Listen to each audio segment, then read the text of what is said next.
There it is. Yo, Yeah. what's good, my G? What up? Look at my man. We got my man. Yo. Let's go. I Well, look, got the let's go. wrapping the whole shit. All right. So, yo, everybody, this is episode 114 of the Carrying the Culture show. We got my man, my brother, my crewmate, one of the best dancers I've ever seen in my entire life. I do not toss that shit around lightly. And I'm happy to have you on. We're going to chop it up. It's my man, Cuba, Kid Cuba. Yes, sir. Let's B-Boy go. Kid, a grizzled veteran, 43 and still fucking crushing Let's motherfuckers, man. Yeah. Yeah. go. So we about to get it in, man. So what up? You out in Colorado now, right? So I what up, man? I Doing back? am, yeah. I am back in Colorado now for about 2 years, and I have some roots here in Colorado. I spent some time here, 2007 to 2012. I broke my neck in 2008, and that's ultimately what led me to come out to Colorado, and maybe we'll get to that in a little bit. Yeah. But yeah, I'm in the Mile High, man, doing big things out here, loving life. Let's go. Super So excited to let's be get on your show, yo, bro. I always think nothing of it, man. It's fucking we rep all the elements here, and the funny thing about it is we've known each other for it's 7 years, man. And but like we've never really been able to chat because we've always been dancing. Like we've Sure. never talked about like we know like in detail like a lot of the nuances of the culture. We've never really we've just been let's go rock, you know what I'm saying? Whatever. So that's why this is a fun thing for me because I get to hear some things that I actually haven't heard before, and we get to talk about a bunch of different shit. So I always like to start with the history lesson, man. I mean, like, and some of the shit you told me I was smoked out, so I don't remember everything. So let's so let's start beginnings, man. I mean, origins of like how you got into b-boy and what was your experience, where you from, all that shit. Like let's take us back All first. right, word up. So, for everybody out there just getting to know me, my name is Joseph Kid Cuba Yanesa. I am half Cuban, half Spanish, Irish. So the name Kid Cuba comes from my Cuban upbringing. Born in New York City, and at a young age moved to Miami, Florida. And basically, I started learning and seeing breaking in my early age. I would say at the tail end of elementary school. Right at the beginning of middle school is when I really started to become active in it. I'm a roller skate kid. So in my younger days, my mom used to drop me off at the roller skating rink. There was a place in Miami called Hot Wheels, and I used to go to Hot Wheels all the time. And Hot Wheels had like a little oval center area where kids would take their skates off and they would go in the middle and they would be b-boying or dancing the social dances of that time. And so I just became enamored with it. I always would go and watch these kids and imitate what they were doing. And, I remember around middle school, my mom took me to a place called Bayside in Miami, which is along the harbor. A bunch of the cruise ships will post up around there. And so at Bayside, I remember a crew called Full Circle doing a busking performance. And I looked over at my mom and I was like, I'm going to do that. And I was in middle school, bro. I was in like 7th grade or 8th grade, And I remember getting together with the neighborhood kids and breaking or learning how to break in the laundromat of my apartment complex. And, from then on, I was just sort of hooked. I was trying to find breaking and hip hop any way I could. And so back then, I was being exposed to like movies like Breakin' and Beat Street.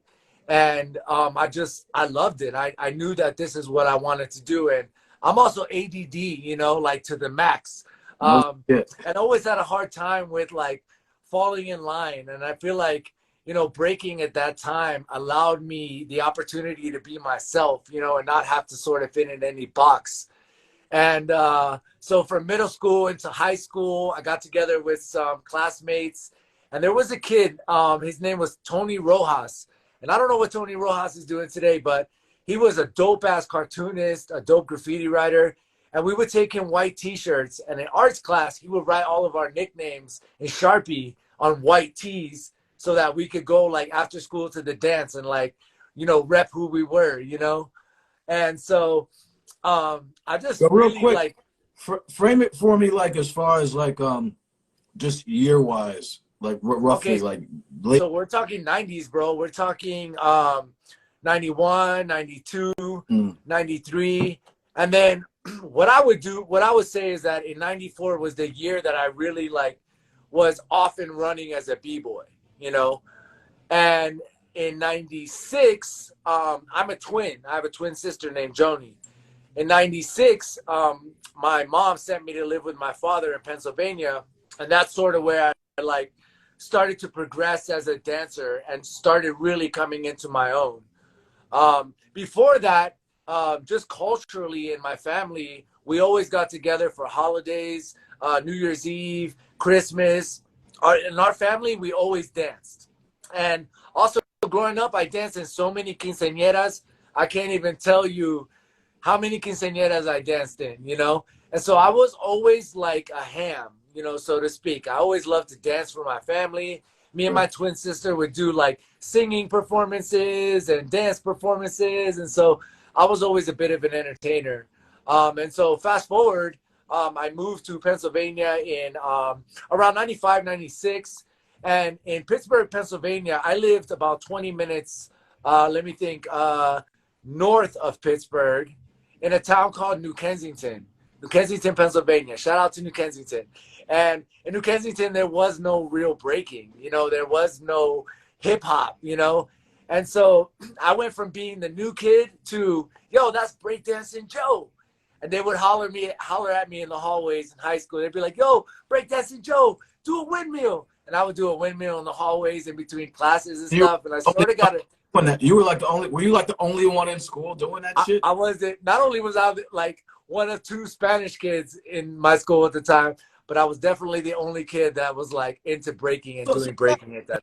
so then, like, okay, like, what was that like for you going from like a very live place like Miami?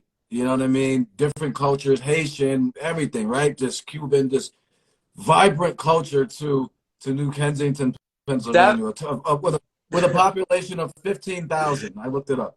definitely culture shock, bro. I'll tell you guys a funny story. You know, culturally, as a Hispanic male, like when we greet other Hispanics or when we greet women, we would shake the hand and then we would go in for it's not a kiss where you put your lips on that person, but you go cheek to cheek and you make the little sound, you know. So I remember my first day of school, I was like introducing myself and I would shake my hand with girls and I would go in to give the kiss and they would pull away like, what the hell are you doing? Like thinking I was trying to be fresh. At my first day of school, bro, kid you not.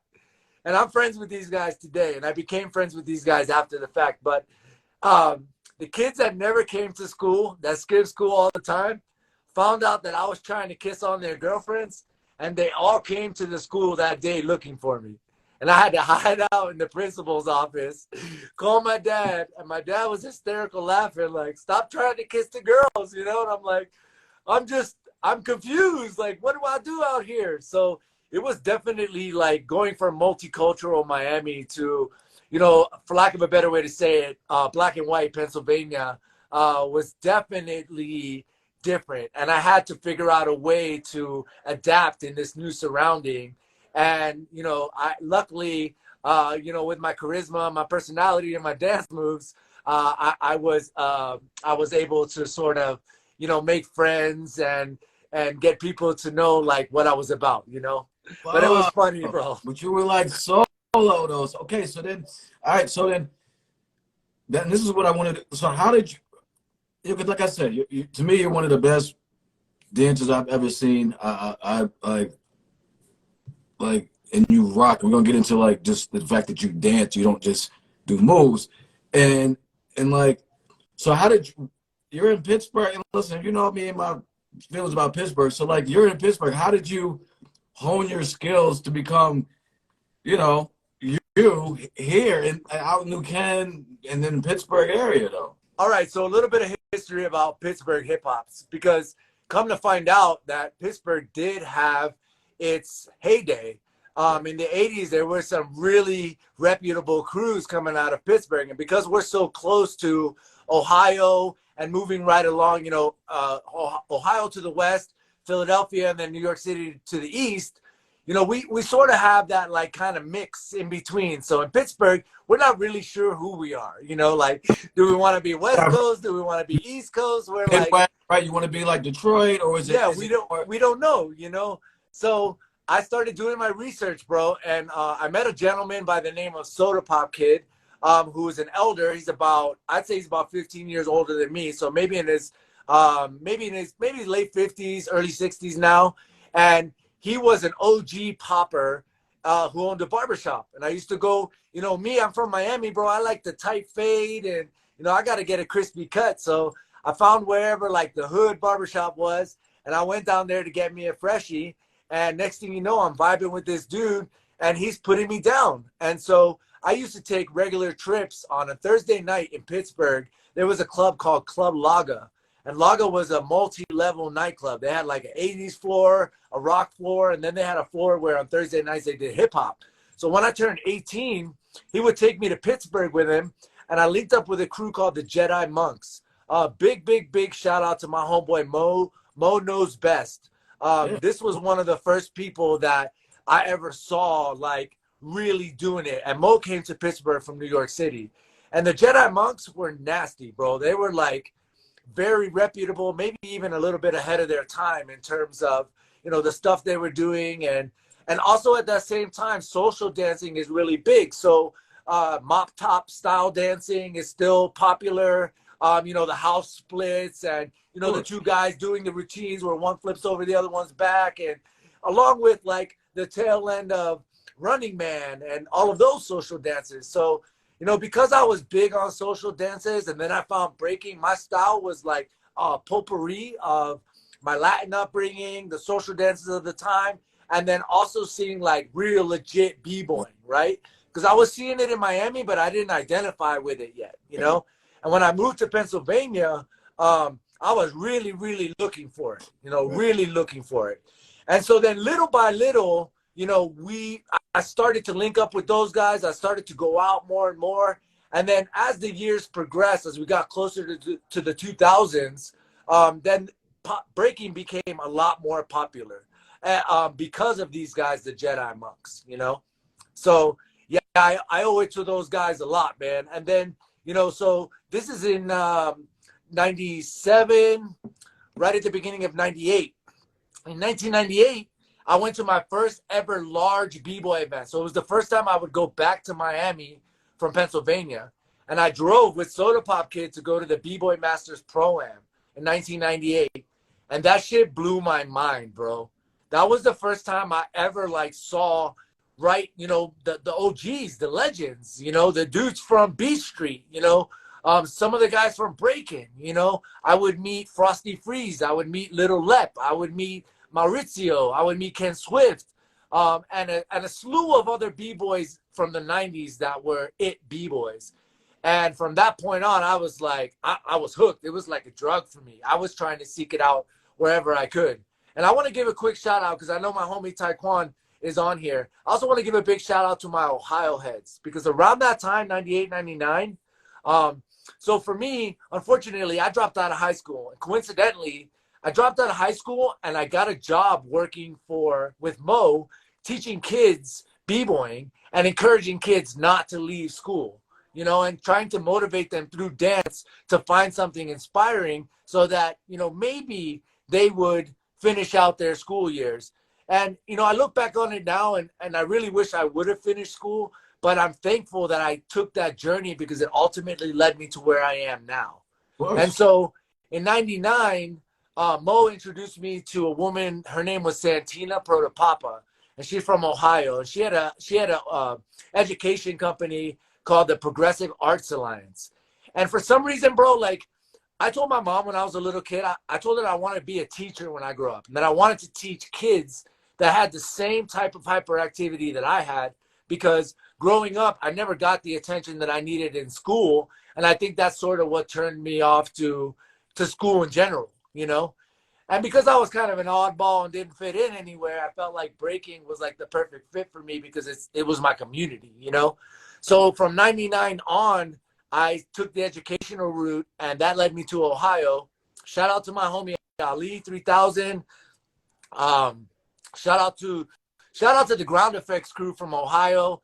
They later changed their name to the 216 Beat Riders, but I have a lot of roots in Ohio, and Ohio really, really helped elevate me. Shout out to the Ill Style Rockers, Dre Live, and Forrest Get Gump, who have been active for a very, very long time and are still nasty, older than me, and will still crush. And so these are some of the people that helped shape me. So I was going out to Ohio. I was coming back to Pittsburgh.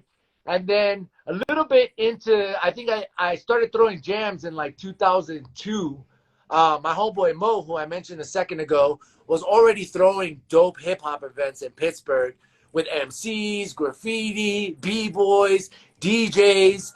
And so, you know, after a while, when Mo stopped providing those events for the city, I sort of picked up the torch and kept it going. And I would throw a handful of events from 2002 to 2006, and I would be bringing b-boys from Ohio, b-boys from pretty much all over our region. Dope, man. So I'm glad you shared all of that. So it's interesting that like you left a spot and you're from a spot, New York City, that's known for the culture, right? But you grew up really in the shit in the Pittsburgh area and Yes. Ohio and stuff. And that, I think it's dope because it showed how hip hop kind of spread and everything like that. You know what I'm saying? So I think that's dope. So I got a bunch of like philosophical questions, I guess, that Sure. we've never discussed and that I have some strong opinions on. And so one of the things I said earlier was like, you're a dancer. Like, so when we rock, when we go out, I like my shit. I started out as a b-boy, like as far as the dance goes, and then I gravitated. To me, it was a little restricting as far as like a lot of the same moves and stuff, and I felt it was restricting. So when that mop top style, big up Buddha Stretch and those guys, that came to Connecticut, our OGs in Connecticut were going to New York and learning from those cats. So they were coming back, and so the shit kind of changed for us. And so that how, so it kind of became, it was b-boy, and then it was like what they call, I guess, just hip hop dance, right? So my gripe with b-boy now, man, is, well, first of all, I'll say this: when we go out, we rock. When they throw on the house shit, I get loose. You're out there with me.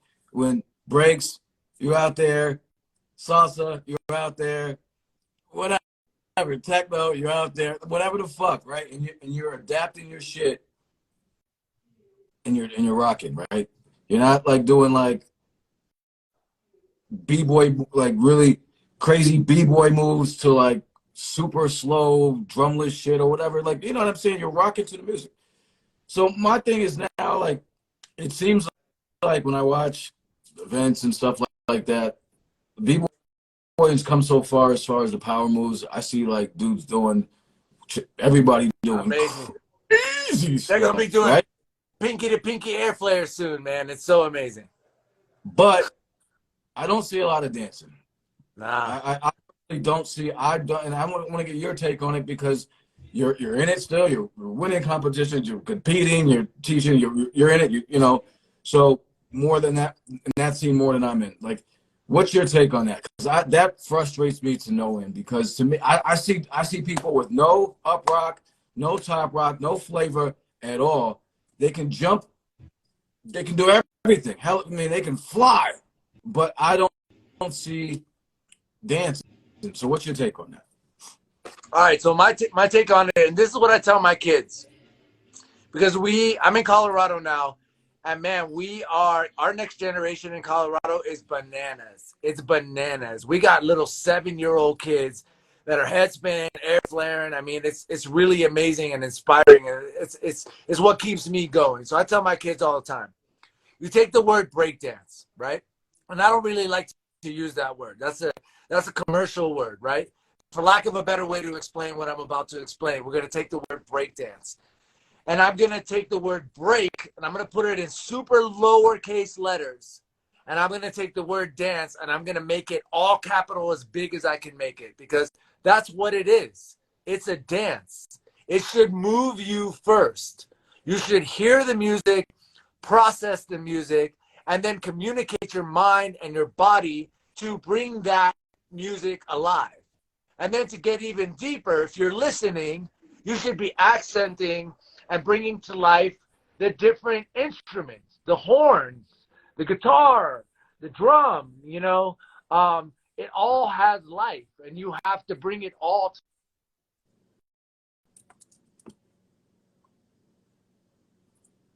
Can't hear you.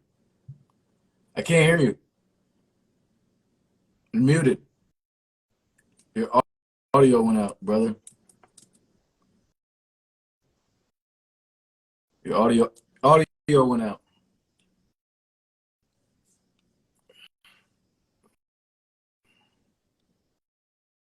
Go out and come back in.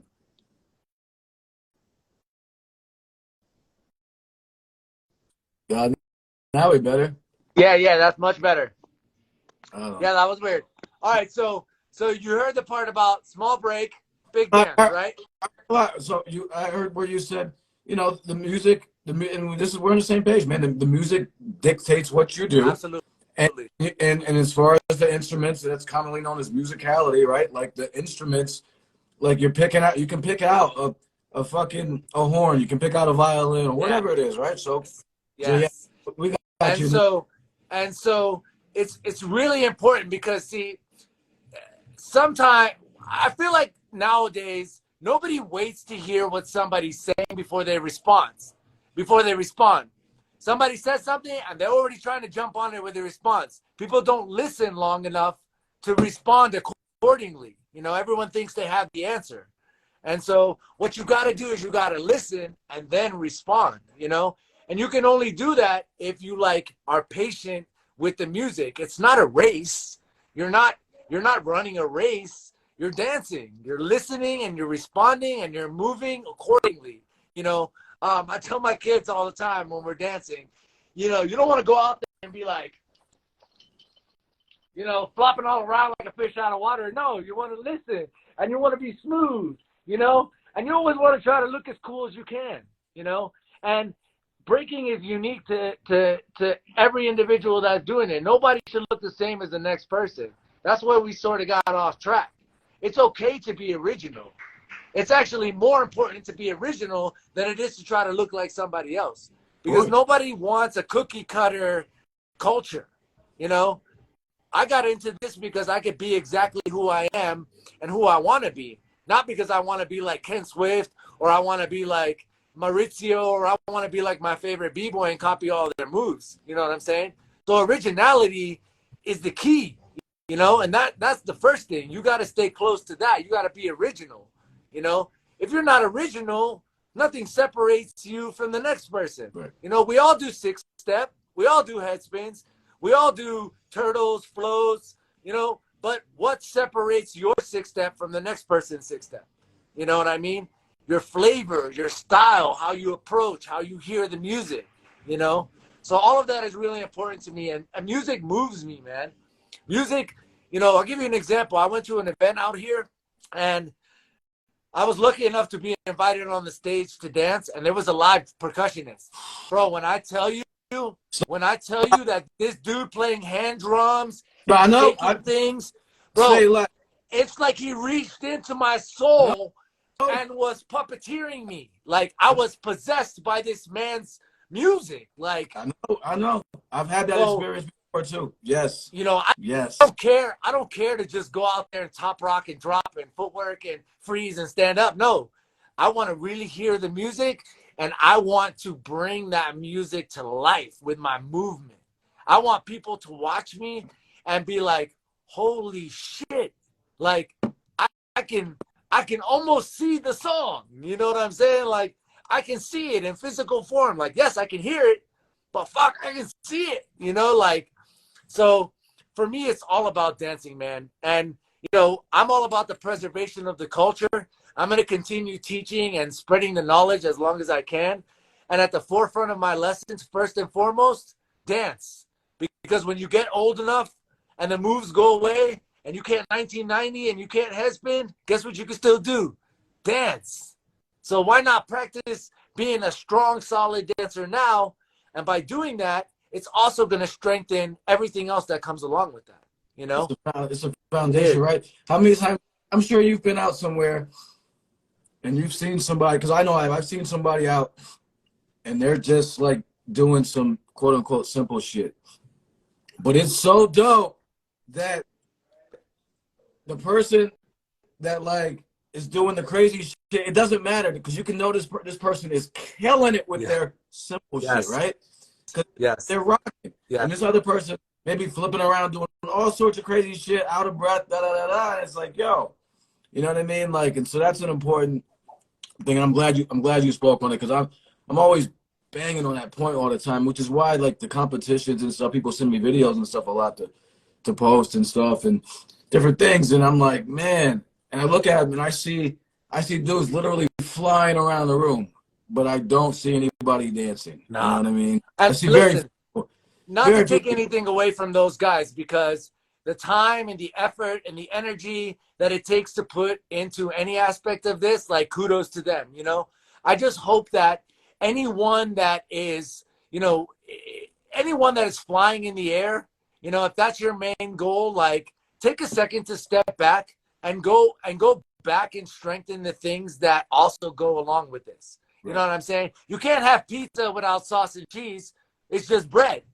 You know what I'm saying? So you need all the different components. And yes, you can be better at one thing than another, but you can't just brush aside everything else that goes with the dance. Right. You want to have strong tops. You want to have creative drops. You want to have nice footwork.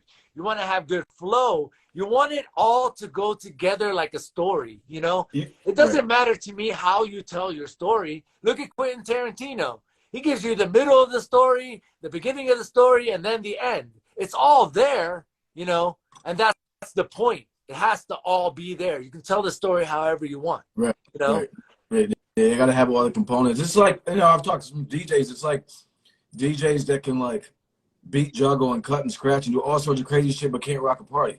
Yeah. Like, you know what I mean? They can't even put like they can't even, you know, so, all right. So on that same line, I guess, what's your thought on B-Boy and breaking in the Olympics?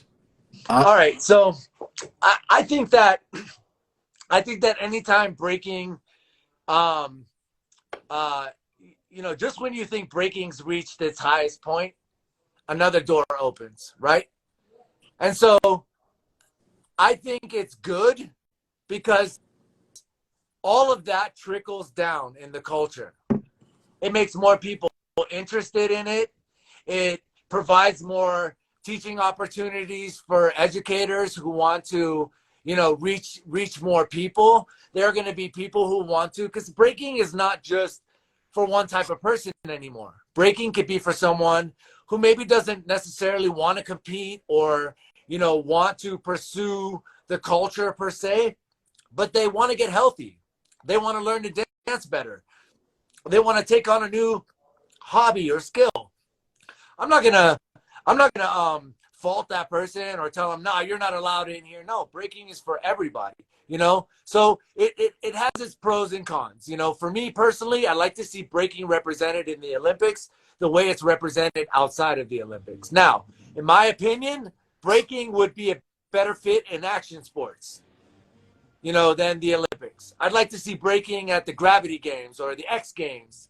You know, I think that would allow it to bring its culture, more of its true culture, to the table. I don't know. None of us know, you know, what the final result for Paris is going to be until we actually see it, you know.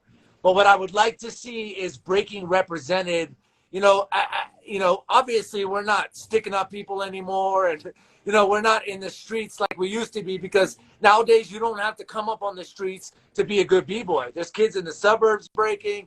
I mean, breaking is just, you know, it's everywhere now, you know. But I would definitely like to see it represented in its truest form. And I'm all for it, man. I'm all for it. What I'm not for is the politics. I hope that the breaking community and the hip-hop community can come together and not cut each other's throats or step on each other's back to try to be the first one at the top. I think there's room for everybody. And you know, I guess we're just gonna have to wait and see. But I'm for it, man. I'm for it because whatever brings positive light to breaking culture and to hip hop culture is awesome, man. Considering where it came from and the fact that as people we were able to change it from, you know, the times in New York in the 70s were not good times. I just watched an interview recently with Crazy Legs talking about how these fools used to get high and do anti-drug campaigns, you know, while they were high. You know, it's like, it's crazy, bro. It's crazy. So we're obviously a very long way away from that. And again, like, you don't have to live on the streets. You don't have to be a thug. You don't have to be a street cat to be a good B-boy these days. You know what I'm saying? Like, you know, there's room for everybody to get to where they want to be. And you don't necessarily have to live the lifestyle. So I appreciate where breaking came from. I appreciate what it's evolved into. And, you know, we're only going up from here, man. You know, I mean, the Olympics is the biggest platform for sports and athletes ever, you know? So I'm hoping that the Olympics allows true B-boys to represent. And also, I give a shout out to these athletes that want to be out here training like athletes. But I encourage them also to not forget that it's a dance, you know? So you can have your categories, you can have you got to do so many turns, you got to do this and that. You know, that's not really what I want to see. It's not gymnastics. It's not, you know. So we'll see, bro. I'm really excited to see what happens. And as an educator myself, I work out of the B-Boy Factory in Denver, Colorado. And I'm always busy, bro. I teach littles to whatever age, bro. And, you know, since breaking went into the Olympics, there are just more people excited about getting involved, you know? So. Yeah. So, yeah, no, I hear you, and I appreciate your optimism. I mean, on it. And I think, yeah, best case scenario, like, I think it's, you know, it definitely can be a good thing in some ways. I guess my thing is, you know, the point you made, though, it's like, I guess I just don't see that. I'm just a little more pessimistic about seeing that happen with the Olympics, right? Like because, you know, just seeing like, well, okay, well, how, like, you know, the judging, what's the judging going to be like you said, like how many rotations on a head spin or something? Like, I don't know, like, Yeah, how that's was not, it? I'm You know, not so excited like, about is that, it like you know? synchronized swimming or some shit? So like, you know, so I mean, we'll see. I mean, hopefully though, like, you know, there can be some good coming out of it, but I just, yeah, like you said, I just want them to, you know, to maintain the essence of what Absolutely. it's about. Absolutely. And like when I build, I do with Brother Jay, you know, he talks about like, here's the thing, Ken Swift, people like Ken Swift, Mr. Freeze, why not yourself should be involved in this? Who is involved in it? Like, is it, Yes. you know what I mean? Like, that's who's who's that's what I want to know. We've yet to really hear about that. Who's putting it together? And So I the will people that tell are you, part of it should be the ones putting it together. I will tell you, shout out to the Breaking for Gold guys, my homie Taekwon, Cracker Zacks, and a slew of other people that are really at the forefront of making this happen. And man, I give those guys a lot of respect because this is all brand new. And there's a lot of hurdles and hoops that they got to jump through. And I think that those guys are representing it in the best light possible. And I think that, you know, they are an excellent group of people that are helping moving this forward. And so I have a lot of confidence in those guys. You know, I obviously don't think that I'll ever go and compete in the Olympics. Who knows? Maybe they have an over 40 category. But I'm not naive in thinking that maybe I can inspire a child or someone young who is maybe thinking about pursuing that path. And so, you know, the guys at Breaking for Gold have done a really great job, you know, promoting and organizing. And there's been a handful of events all over the country, and they're doing some really big things. And so, you know, I got love for anyone who is, you know, giving back and helping to elevate this and not just trying to take from it, because it is a big platform. And so, you know, Paper. yeah. So You know? I greedy heads that might just be in it for themselves. And really, I want to stand behind those that are, you know, sticking firm to the core values of hip hop, which are peace, love, community, and having fun, and helping to push us in a direction that is positive and still keeping the core values and the essence of breaking close to their chest, you know? Yeah. And like I said, shout out to my homie Taekwon, who's doing big things with his group. And he's all over the country. He's documenting things. And I mean, he's very much at the forefront of what's about to happen. Nope. So I wish those guys good luck. And I'm going to continue to support them.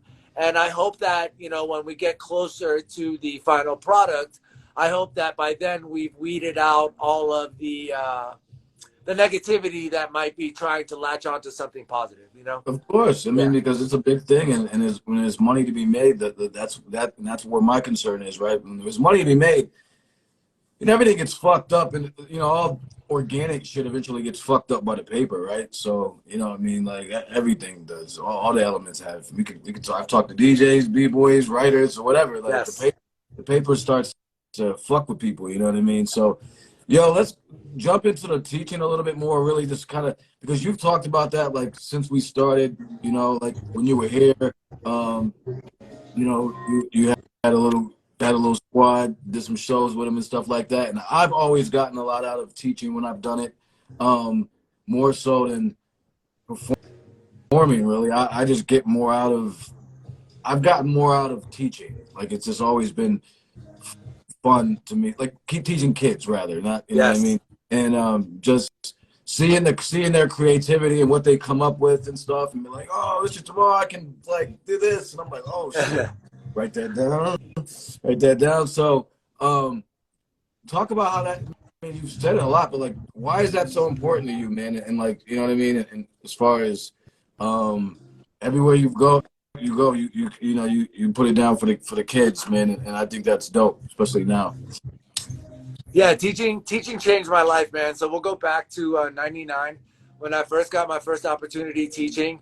I worked with an organization that worked in Pittsburgh. I worked with my buddy Mo Knows Best. So shout out to him because he's the one who actually put me on to doing educational work. And yeah, you're right, man. Like my first ever teaching opportunity was in Aliquippa, Pennsylvania. You know, and if anybody knows Aliquippa, it's not a sweet place. You know, it's a very rough, rundown. I don't know if they got a steel mill over there, but it's very, you know, steel town. Yeah, It's it's rough, bro. a steel town, Yeah, but it's gone. yeah, So, like a lot yeah. of, A lot you of poverty, a lot of, you know, a lot of, yeah, roughness. And rough. so, man, reaching these kids and being able to share with them something that changed my life, you know, I mean, it was life changing for me as well, you know, and, you know, still to this day, I'll be, you know, when I'm in the city visiting my family, I'll randomly get people that were like, yo, you were my breakdancing instructor when I was in middle school, you know, at this program that I did, you know?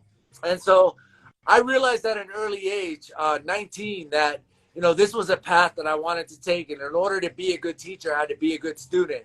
And so that's what led me to want to learn.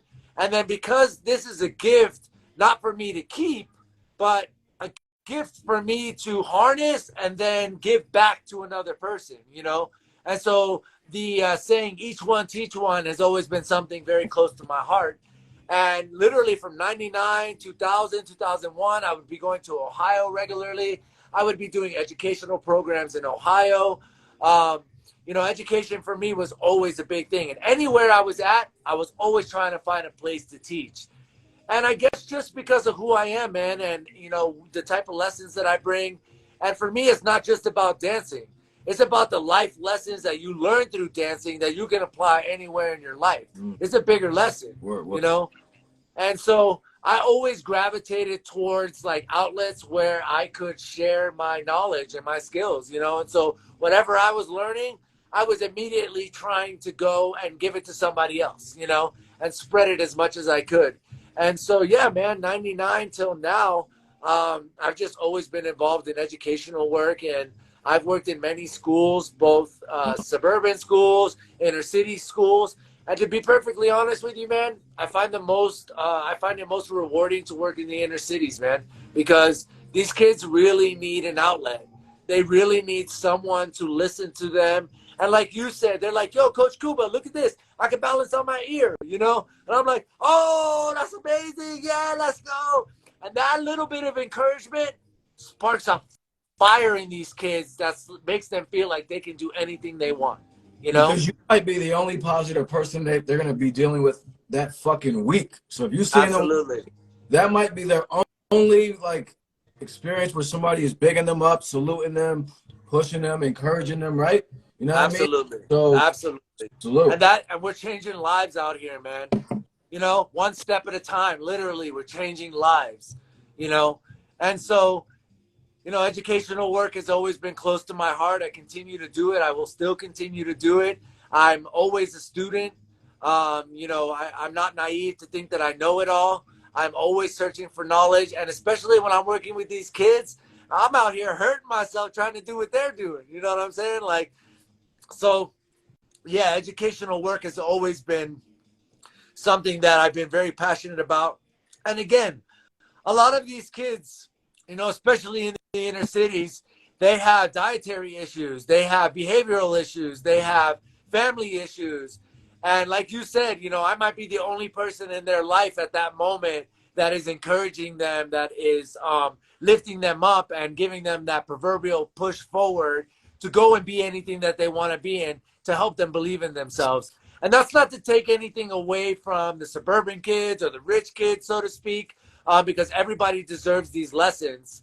I just, for me personally, find it, you know, a bit more rewarding when I get to work in these quote unquote rough neighborhoods or rough areas, because these are the kids that really need work, you know. These are the kids that really need someone to hold their hand and say, yes, you can. Word. Yes, you can. Well, You I know? work in Homewood, kid, and I get it, man. So Yeah. it's grimy out there, man. And so those are the ones that need it. So no, salute to you for doing that. Yo, so there's one question I wanted to get back to something that I forgot to ask you earlier. Like, to you, what is the essence of being what's a b-boy? What does it mean? What is it like? Do you have to be spinning around in your head? Like, what does it mean to you? So for me, b-boying is about confidence. You know, it's about that balance between ego, you know, having too much ego and too much pride and not enough. You know, it's like finding that middle ground, you know. And for me, like, I came up in a different era. You know, I came up in the 90s. You know, I came up when this was at the tail end of the 80s, and the 90s was an excellent generation for b-boys. Like, the 90s is my favorite era, you know, for breaking. Like, I like this era now because, you know, things have elevated, but somewhere along the way, we lost the originality. We lost the dance. We lost, you know, everyone is trying to look like the next person. So, you know, for me, being a b-boy, first and foremost, is about being a good person on and off the dance floor. It's about learning from your mistakes. It's about elevating. You know, and again, like, it's having that good balance between being too cocky and not cocky enough. You know what I'm saying? Like, you want to know where you stand, you know, and you know, you learn to be confident without being like too pretentious, you know, too I know it all. No, like, it's just, I don't really know how to like bottle it, but because it's different for everybody, you know. But for me, along the way, it's a learning about how to be humble. It's a learning about how to get up each time you fall. You know, it's about working through things. It's about problem solving. It's about, you know, um, you know, being open to meet others and bring others in and lift others up. You know, it's not just all about, hey, look at me, hey, look at me, but it's like, hey, look at me, and look at the guy next to me. He's doing this thing too. Let's give him some props. You know what I'm saying? Like, so you know, I think everybody, I think there are some people, not everybody, but I think there are some people out there that are just like too preconsumed with themselves, you know, and they forget about the fact that this is a community thing, you know, and if we're not lifting each other up, we're not building each other up, then what are we really doing, you know? Yeah. So for me, it's a lot of things, bro. You know, it's a lot of things. Breaking changed my life. Breaking changed my life. Look what happened in Pennsylvania when I moved from Miami. Kids wanted to beat me up the first day because they didn't know who I was. But then I became breakdancing Joe.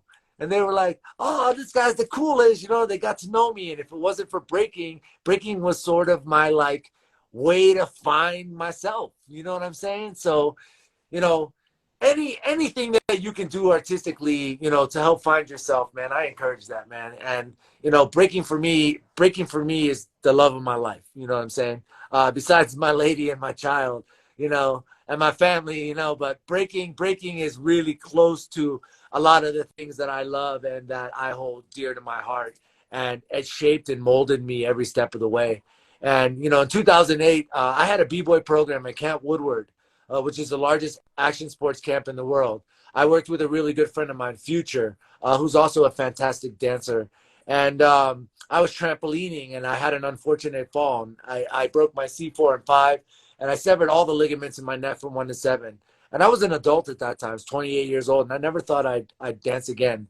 If it wasn't for breaking and the relationships I created in breaking, I wouldn't be here today telling you my story. You know what I'm saying? I might have given up, but my community said, no, we're not going to let you die.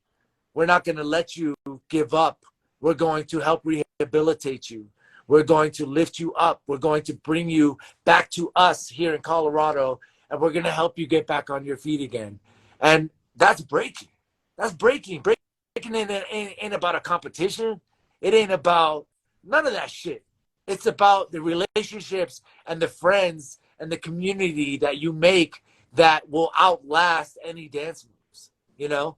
So it's really a lot of different things. And, you know, it's different for everybody, but the commonality is that the relationships that I've made in breaking are lifelong. Look at us right now having this conversation. You know, I haven't seen you in a long time, but anytime I see you, it's like the last time I saw you. You know what I'm saying? Always love. Yeah. Always, you know?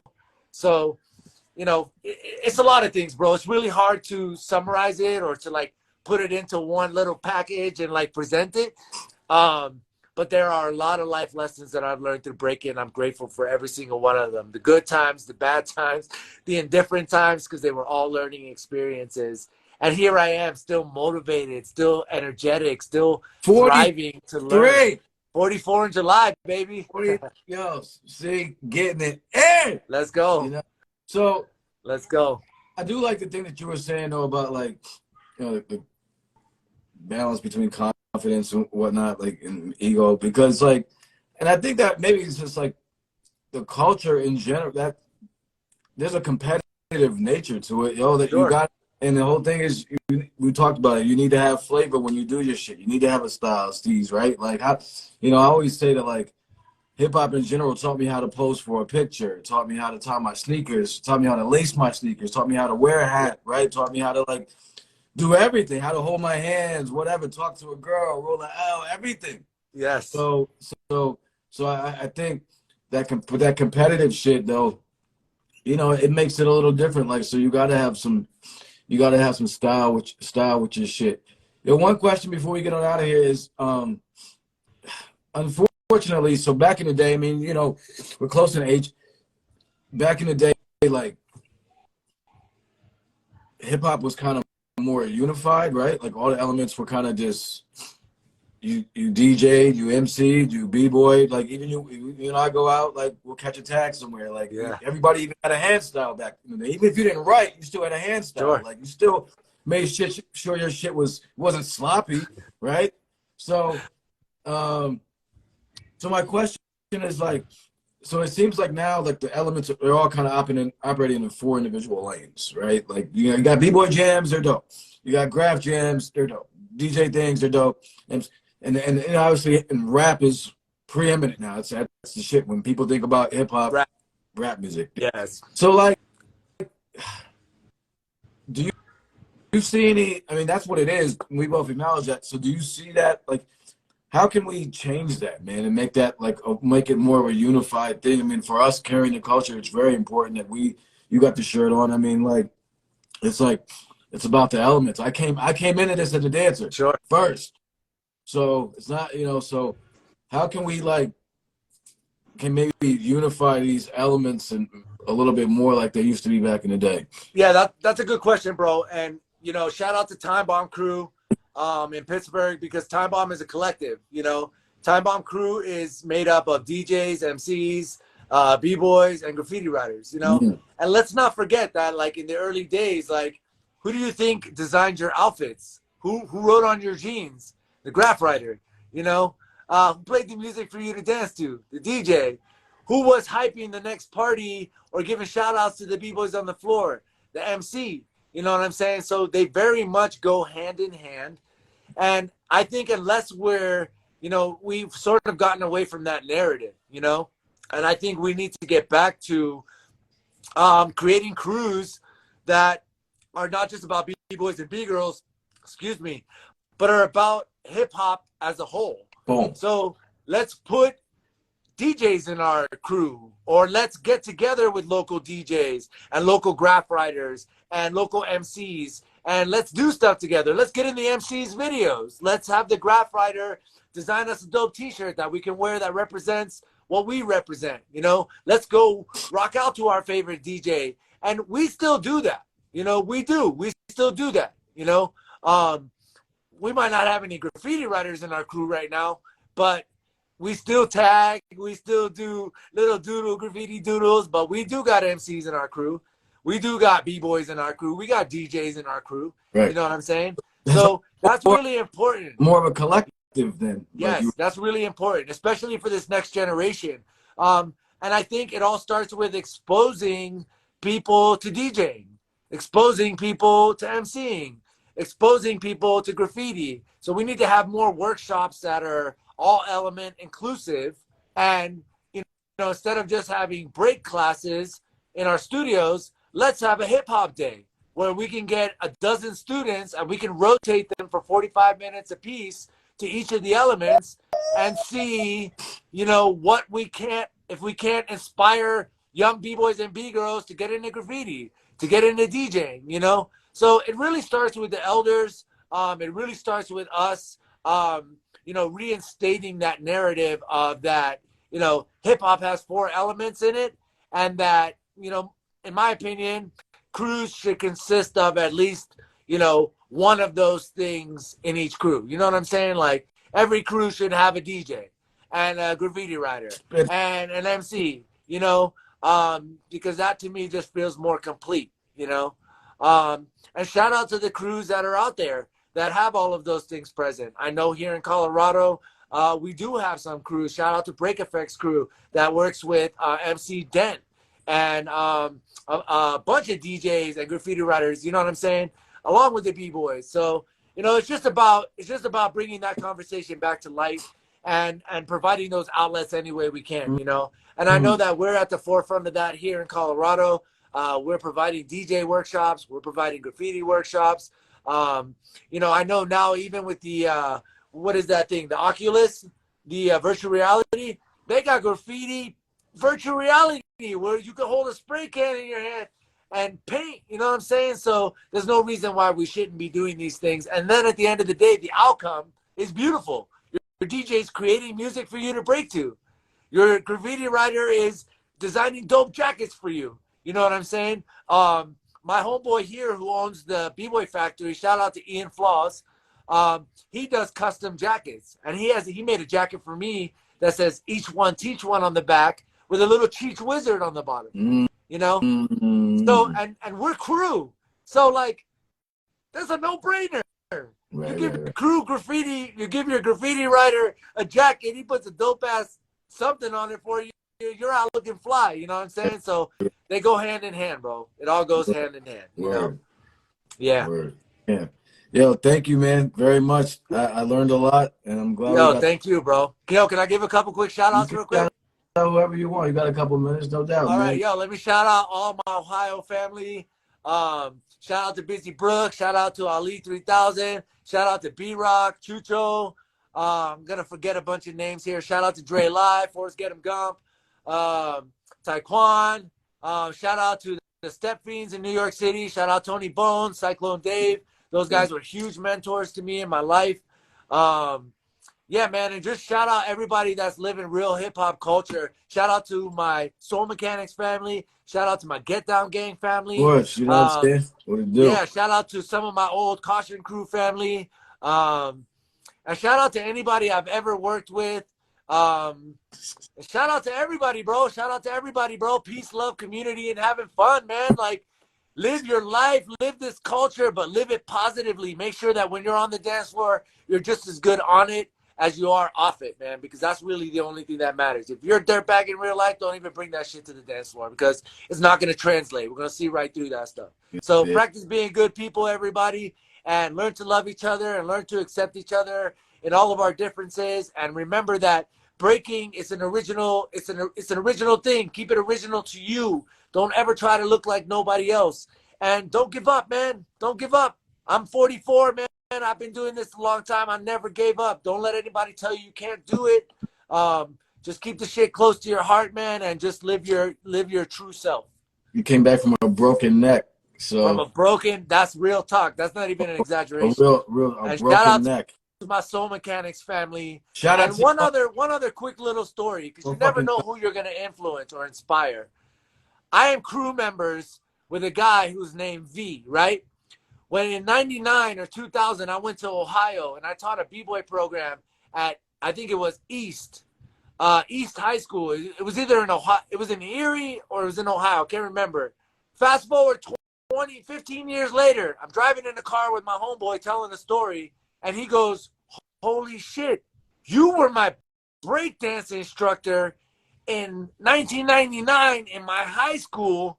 And you influenced me and inspired me to be a B-boy 15 years later. We're in a crew, never knew each other." Oh shit. Isn't that crazy? That's you know, that's it right there. Yes. Thank you very much, man. Thank you. I appreciate bro, I appreciate you so much for putting me on your platform, man. I love what you do. I love seeing all your interviews, and I wish carrying the culture a lifelong beautiful happiness and awesomeness, man. You are the man. I love you to death, my brother. Carrying the culture. That's why you on it. You family, you crew, man. You know what I'm saying? You guys took me in when I came to Pittsburgh, man. You know what I'm saying? Like, I like gave me shelter. I was in the wilderness. I'm like, what the fuck is this, man? Like, you know what I mean? Coming from Philly, like, yo, what the fuck is this? It was some, I missed the heyday of Pittsburgh. You know what I mean? So. Real recognize real, my bro. Real recognize real, my brother. Man, you guys took me in, man. So it's family, it's all love. So it's my pleasure to let people know who the fuck you are, what you do, what you're about. 44 years old, killing shit. OG. Let's go. Kid Cuba, Get Down Gang, all sorts of crews, doing it. You know what I'm saying? Repping Four elements, baby. You know what I'm saying? What to do. Let's go. Salute, baby. I'll see you soon. We'll get this up on the YouTube channel. We going live with our people's carrying Save the Hip Hop Culture in 30, 40 seconds. Salute, y'all. Salute, my G.